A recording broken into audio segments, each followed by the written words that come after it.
What's up guys, Justin here with TheSketchUpEssentials.com. So in today's video we're going to check out the new features contained inside of the newest version of Twinmotion, version 2024.1.1. Let's go ahead and just jump into it. Alright, so this version actually has a really interesting new feature when it comes to your trees and vegetation that you're going to want to see. But first off, you can download the new version by going into the Epic Games launcher, going to the Twinmotion tab right here, and if you click on the drop down and you pick 2024.1.1, there should be a button in here to either download or update. Once you do that, you can launch this new version of Twinmotion.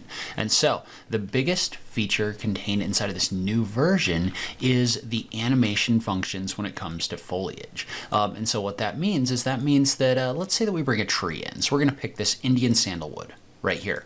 We're going to bring it in. Well, notice how when we bring this tree in, it's actually swaying in the wind.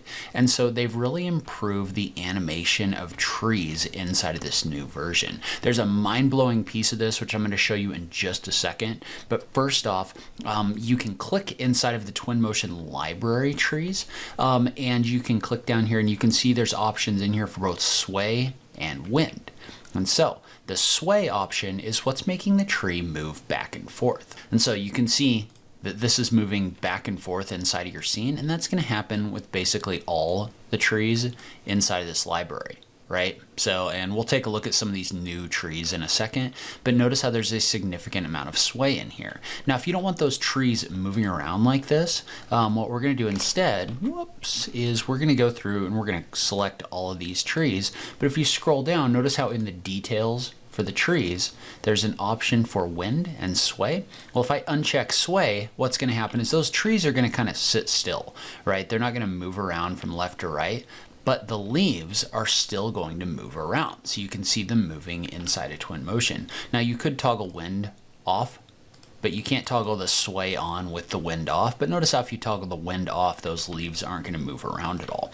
So we're going to toggle these both back on. So if you want to adjust how strongly these move around, you can jump into your ambiance settings, scroll down to weather conditions, and you can adjust your wind speed right here, right? So if I set my wind speed a little lower, like this, that tree's not going to move around as much. Then you can adjust things like the direction as well. But notice higher wind speed equals more tree movement right here. So another cool thing that they added in this new version is they added a bunch of new trees. So I think they added like 62 additional trees, and those trees all have the young and the old versions. So I'm trying to remember which ones have been in here and which ones haven't. I think if you go down to these downloads right here, you can see how these are going to be some of the additional trees. So we've got everything from coconut trees to cashew trees, just really expanding that library, which I find especially valuable because trees and having a selection of good tree models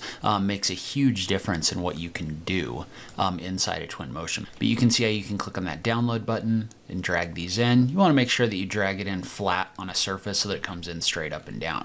But notice how these are pretty high quality trees and they all come in automatically animated. Now, the mind-blowing thing about this is they have not only added this for their library of trees. So, okay, so this is a tree that I actually exported out of Blender.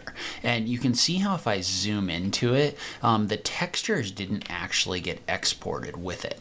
So it's just got a whole bunch of planes in here making up the branches. The crazy thing about this is if I replace that material with a foliage material, so if you click on this button right here, pick the option for foliage and bring this in, like this, it's going to replace all of those of this foliage material, and within the foliage material, it's actually applying the wind to them like this. So we're actually getting wind applied to this tree.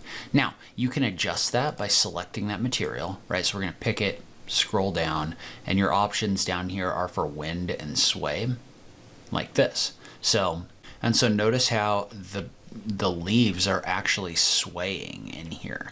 So this is just a tree that I brought in and I applied this foliage material. All right, so the cool thing about this is you could theoretically download textures like this one. So this is from Ambient CG, but you can find them wherever, and you can actually drop those in there to create custom trees. So what we would do in this case is we would go into the texture settings, and this one's not this one's not necessarily set up perfectly, but what I would do is I would bring this in. Well, notice how that's going to bring in the leaves, but they're going to be like flat like this. And again, these are coming in sideways, so really what you'd want to do is like cut them out using Photoshop or something like that so that they were in here properly. But just to give you an idea of what we could do here, so what we could do is we could go into our opacity mapping right here, use an opacity map, and that should come with an opacity map.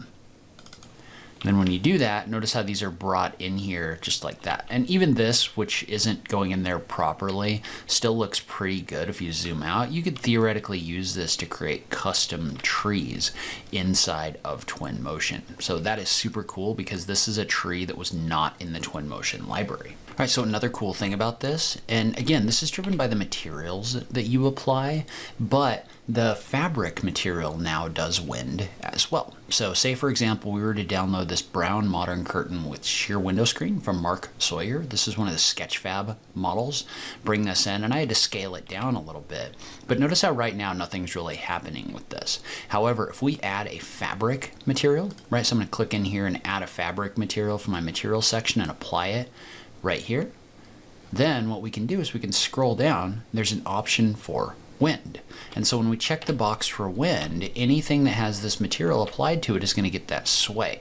And you can't really see it right now. So what we need to do is we need to kind of pump up the weather settings, right? So we're going to go into our ambience right here. We're going to adjust this wind speed up. But notice how as we adjust this wind speed up, this curtain is starting to get that animation applied to it. So you can use this to apply wind to your curtains. Now that might get a little bit weird because maybe you don't want it to look like the wind is blowing inside of your model, but you could always toggle that off just by going into the material settings and toggling your wind off like this. So it's pretty easy to do. And I've not tested this with like crazier geometry, but it is kind of cool that this wasn't necessarily modeled specially to do this, but it is applying the wind to this curtain. All right, so another feature that everyone should be pretty excited about is if you've ever applied materials like these, notice how they tile really bad to large areas, right? Because they're just repeating this texture over and over again. Well, what you're going to notice now is now within your materials, there's an option here for randomize UV. Well, when you randomize the UV, what it's going to do is it's going to randomize this inside of your 3D space so that now you don't have that repetition anymore. So you can now apply materials to large spaces like this one. Now, one thing to note about that is that's not necessarily ideal for things that repeat, right? So if we were to bring in like this Ipe or like the chestnut right here, you don't really want to randomize the UVs on something like this because it does repeat.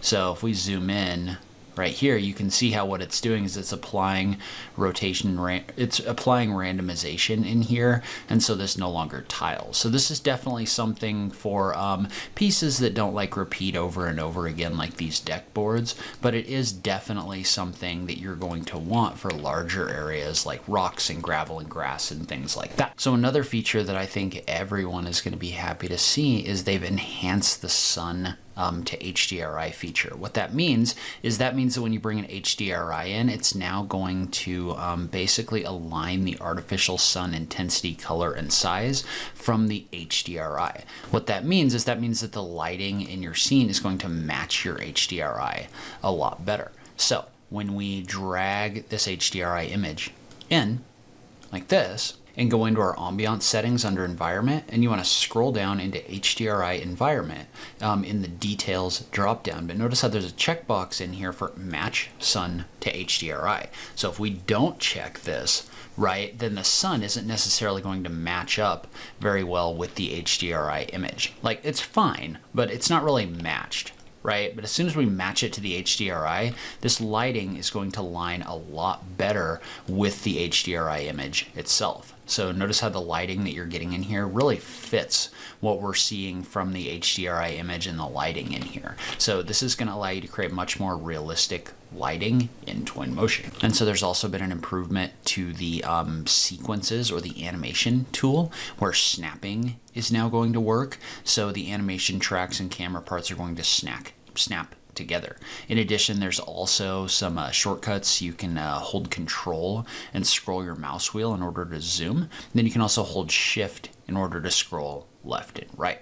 And then finally, if you go into any of your images, so we're going to click on images under media, you go into the image settings, there's an option to roll that image. So if you want to add any kind of roll to this, you can use this in order to set that so that your images aren't like straight up and down. So kind of a niche use for sure, because I doubt if you're going to be doing too much of that, but you do not have that option. Notice how as soon as you navigate inside of the scene, right, if I click and drag my right mouse button, it's going to get rid of that roll. So if you want to keep that roll, what you want to do is you want to rotate or move to whatever location you want first, then apply the roll inside of your scene like this, because as soon as you navigate, that's going to go away. So if you do need to apply that roll, you can definitely do that. Notice how it's kind of saved in this scene. So even though you navigate, if you click on this image, it'll take you back to whatever your roll angle is. All right, so overall, very cool set of new additions. The foliage feature and adding the wind to things that weren't even created in Twinmotion is pretty mind-blowing to me. I think that's pretty cool.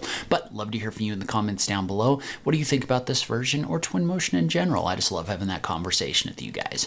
As always, thank you so much for taking the time to watch this, and I'll catch you in the next video. Thanks, guys.